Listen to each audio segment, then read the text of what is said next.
Bonjour à tous, n'oubliez pas de vous abonner et de partager pour soutenir la chaîne.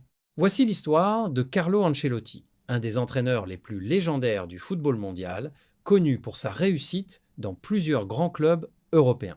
Carlo Ancelotti est né le 10 juin 1959 à Reggiolo, en Italie. Dès sa jeunesse, il montre une grande passion pour le football et commence sa carrière comme joueur professionnel dans le club italien Parme, avant de rejoindre AS Roma et AC Milan, où il brille comme milieu de terrain, en point, wikipedia.org. Après une carrière de joueur réussi, Ancelotti se tourne vers l'entraînement. Il commence par entraîner de petits clubs italiens avant de prendre les rênes de Parma, puis de grands clubs italiens comme AC Milan, où il remporte plusieurs titres nationaux et internationaux, dont la Ligue des Champions à 2 reprises, 2003 et 2007.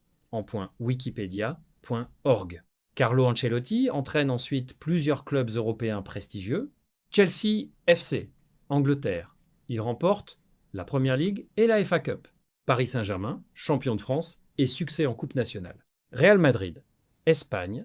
Plusieurs titres de Liga et Ligue des Champions, dont un triplé historique en 2022. Bayern Munich, Allemagne, champion d'Allemagne.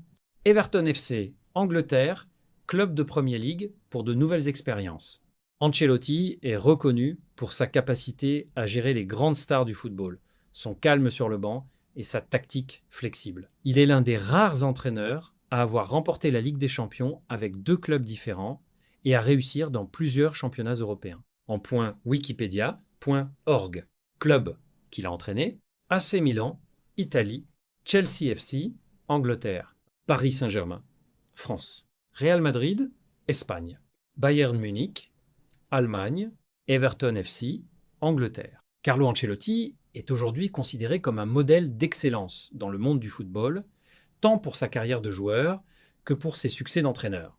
Merci d'avoir suivi cette histoire. Abonnez-vous et partagez pour ne rien manquer.